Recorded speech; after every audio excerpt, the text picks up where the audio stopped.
Pero ¿cómo le impacta aquí a los mexicanos, a los ciudadanos en la zona metropolitana de la Ciudad de México? Pues vamos a preguntarle a quienes saben de opinión pública. Paco Abundis, ¿qué tal? ¿Cómo estás? Muy buenos días. Javier Márquez, muy buen día. Jorge, buen día. ¿Cómo estás? Muy buenos días. No quiero parecer cacofónico, pero aprovechando, Jorge, ¿cómo impacta? ¿Cómo percibe la gente el tema de la seguridad? ¿Qué tanta el tema de la inseguridad es una variable volátil, repentina, súbita, que te mueve lo que sienten, lo que piensan las personas? Bueno, aquí tiene varias vertientes, ¿no? Digamos, una, y de hecho hay investigaciones al respecto, hay datos de encuestas, es cómo modificas tu comportamiento como ciudadano, qué dejas de hacer precisamente por el temor de ser víctima de la violencia. Y lo que hemos visto, las diversas encuestas que ha hecho INEGI a lo largo de los años, lo que muestran es que un altísimo porcentaje de mexicanos empieza a modificar su comportamiento desde lugares por donde camina, las horas a las que sale a la calle, etcétera, etcétera. Entonces sí tiene un impacto cotidiano que altera, digamos, la dinámica de la vida social en el país, y naturalmente que también te genera cambios dentro de cada una de las ciudades, ¿no? Zonas que dejan de ser frecuentadas, etcétera, etcétera. Digamos, esa es una vertiente, por apuntar una sola. La otra es obviamente el impacto político, ¿no? Tradicionalmente lo que habíamos visto es que precisamente porque hay atribución de responsabilidades en este ámbito a autoridades federales, autoridades estatales, autoridades municipales, cuando había fragmentación de poder, es decir, presidente de la República de un partido, gobernador de otro, alcalde de otro, pues digamos era mucho más complicado para el ciudadano castigar políticamente por este tema. Ahora, una de las consecuencias de que Morena esté concentrando tanto poder y que tenga, en el caso particular de la Ciudad de México, el caso, por ejemplo, de la Colonia Condesa, si bien no es atribución de la alcaldía, pero Presidencia de la República, Jefatura de Gobierno y la alcaldía, todos son del mismo color partido. Oye, Paco, en lo que vimos al arrancar la administración de la jefa de gobierno, Claudia Sheinbaum, es que hablaban mucho del tema de la inseguridad y decían, es que maquillaron las cifras. Incluso la procuradora decía, maquillaron las cifras en el gobierno de Miguel Ángel Mancera y las cifras estaban mucho más altas de lo que estamos viendo. Entonces, esto explica el por qué los índices tuvieron un brinco. Ahora, este es un discurso político, más allá que puede tener sustento o no.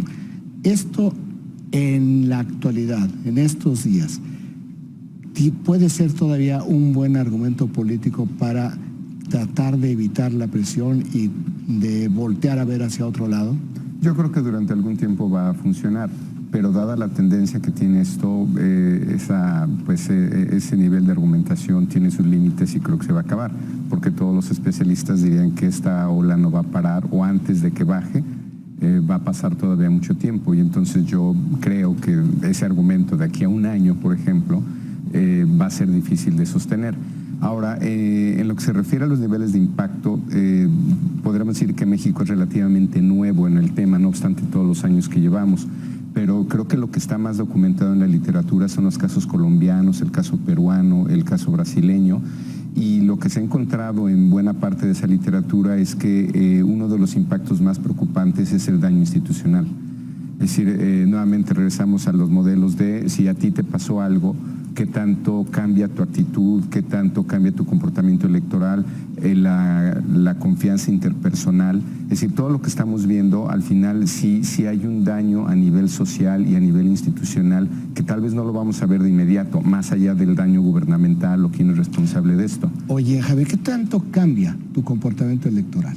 ¿O qué tanto tiene que pasar en términos de tiempo para que cambie un comportamiento electoral? En términos de seguridad, a diferencia de otros indicadores como puede llegar a ser la economía, las cifras delictivas, la verdad es que no son importantes en lo absoluto para las personas para tratar de evaluar la situación de seguridad. Si sale el gobierno a decir, el problema es que ahora tenemos mejores cifras y por eso los indicadores son más altos que antes, la verdad es que las personas no tienden a hacer esa evaluación de la seguridad en términos de las cifras. En términos de que sí lo hacen, Principalmente sí tiene que ver con consumo de medios. Digo, hay muchísimas hipótesis de por qué los ciudadanos pueden tener una buena o mala evaluación de lo que están haciendo las autoridades en términos de seguridad, pero uno de los más importantes sí es la anécdota, es que puede ser ya sea por su familia, pero principalmente por los medios. Creo que en este momento está ocurriendo, en estas semanas, se socializa más en las conversaciones, en parte porque salen las noticias, en parte porque conocemos a alguien que ha sido víctima de algún delito, y se empieza a socializar. Pero fíjate, lo que dices, me acuerdo que en el arranque del gobierno del presidente Peña Nieto, lo que argumentaba el gobierno de Peña Nieto era que la violencia realmente no era tan grande y era un problema de medios. Entonces, que al momento en que se difundía, entonces se generaba este tipo de tensión. ¿Qué es lo que sucedió? O sea, sí, los medios redujeron sus coberturas y lo que sucedió es que proliferó incluso la desinformación a través de las redes sociales y al final de cuentas se vio que ese argumento era baladí y que realmente si salía o no en los medios esto no tenía ningún impacto en términos de si iba a reducirse o si se iba a incrementar la violencia y la inseguridad, y al final un descarrilamiento por completo, que es parte de lo que estamos viendo hoy en día. Creo que es la segunda parte de la ecuación.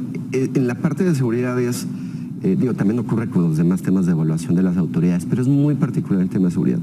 La manera en que se genera el hecho, que es la inseguridad y la percepción, sí interactúan muchos efectos que son importantes. Y el segundo paso, que también es el otro que quería platicar, es un poco más difícil a veces que se traduzca en castigo, ¿no? Quería utilizar la palabra penalización, algo al gobernante. Decirle al gobernante, esto sí es parte de lo tuyo. Hay un grave problema ahí que es la atribución de responsabilidad y depende del tipo de delito. Pero no pasa con la violencia y con la inseguridad lo mismo que pasa con la economía. O sea, hay una macroeconomía que nos permite la estabilidad de todo el país, y etcétera, etcétera, y los indicadores macro siempre son favorables o eran favorables. Y el asunto micro, que es lo que me pasa a mí todos los días. Sí. Entonces, en la violencia, o sea, la macroviolencia mexicana siempre fue, desde el discurso de la oposición, responsabilidad de la irresponsabilidad de Calderón, que le pegó un palo al avispero a lo tonto. Ese fue el argumento de la macro. Y de la micro, como que finalmente es un poco, pues es un asunto de suerte, de buena suerte y de mala suerte, y no le voy a echar la culpa al gobierno porque me hace... Pero antes de que respondan, permítanos ir a un corte y regresamos. No se vaya porque vienen las respuestas a la provocación de Rafael Cardona. Provocación.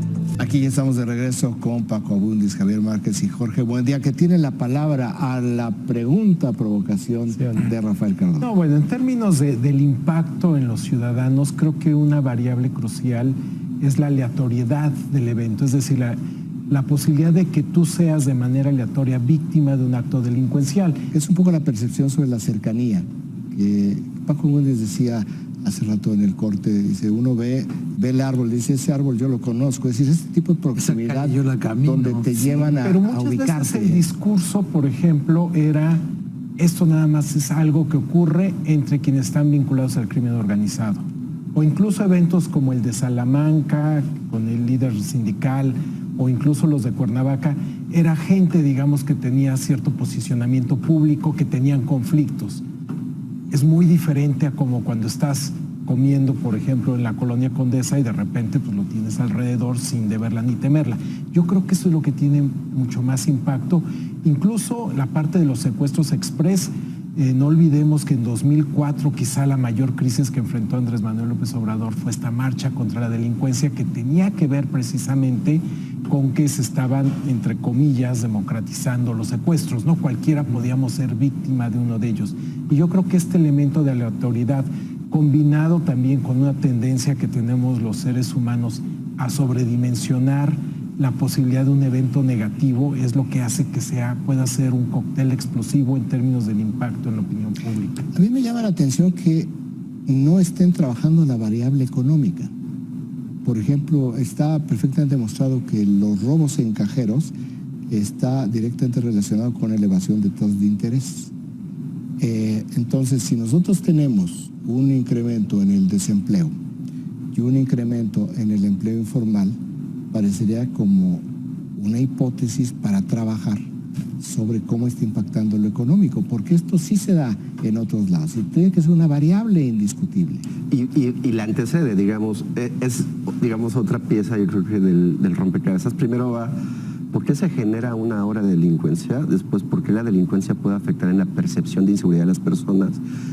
Finalmente, ¿cómo las personas pueden hacer accountable a los gobernantes con respecto a cómo se sienten con la inseguridad?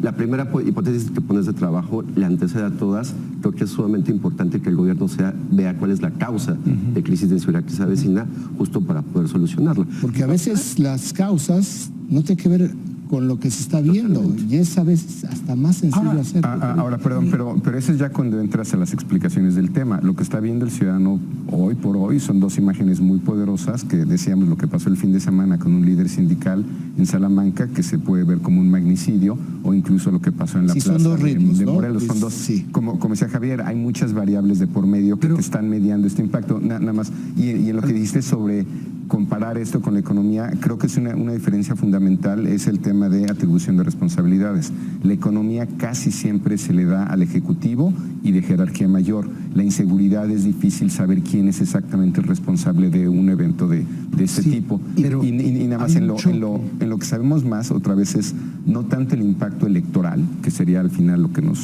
otra vez, sino el impacto institucional.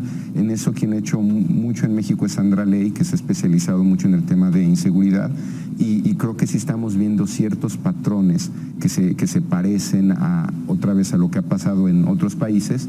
Por ejemplo, los colombianos tienen un modelo que me parece muy interesante, donde distinguen riesgo de temor. Tú tienes mucho temor de que se puedan meter a tu casa, pero sabes que el riesgo es bajo. Tú sabes que el riesgo de que te asalten en un semáforo es mucho más alto, pero el temor no necesariamente es proporcional a ese riesgo, porque probablemente te va a pasar menos que si se meten a tu casa. Esas dos variables al final te explican buena parte de la actitud del ciudadano hacia estos temas. Y la Pero a ver, poner el choque de los discursos.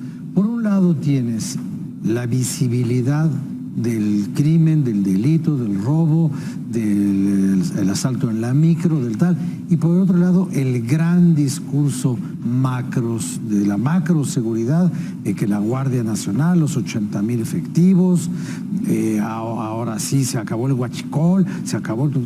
Entonces, la oferta de seguridad que el gobierno plantea todos los días choca con la realidad de la inseguridad cotidiana, doméstica, individualizada, de que, pues yo no sé, la Guardia Nacional, pero el otro día que yo a comer con el señor de Mauleón, pues ya no llegó porque a su chofer lo asaltaron en la esquina. Creo que entonces, en términos de opinión pública, es muy importante diferenciar lo que son niveles y dinámicas. En cuanto a niveles, lo que comentaba sobre la proximidad y lo local tiene todo el sentido, y es lo que tiene más impacto en la percepción de inseguridad de personas. Ahorita también lo de Sandra Ley, por ejemplo, lo más importante es lo local. En percepción de seguridad también, la victimización, cómo es el lugar donde vives, etcétera, influye demasiado en cómo te percibes. Pero viene el siguiente punto, que es la dinámica. Por poner un ejemplo, en el Distrito Federal aproximadamente el 85% de las personas se sienten inseguras. Esto lo puede explicar lo que acabo de decir, pero los movimientos que se han registrado sí se puede explicar en gran medida, quizás al nivel macro o medios, etcétera. Entonces creo que sí hay que diferenciar en términos de opinión esas dos. Si hablamos de dinámica, creo que ahorita va a existir una dinámica de percepción alcista, porque sí empezamos a discutirlo, ya sea porque alguien lo vio en medios o porque lo empezamos a platicar. Pero bueno, creo que por ahí va a ir. O porque es real. O porque es real. Los números Totalmente. Hablan en términos de percepción, pero sí. El único tema sobre el cual se ha firmado un acuerdo nacional para el tratamiento público del asunto es la violencia. Pues ya hablaremos. Y nunca sirvió absolutamente para nada. Ya hablaremos de las percepciones, de la semiótica de la vida pública. Javier Márquez, Jorge Buendía, Paco Buenis, muchas gracias por estar aquí con nosotros. Nos vemos el próximo miércoles. Vamos a ver.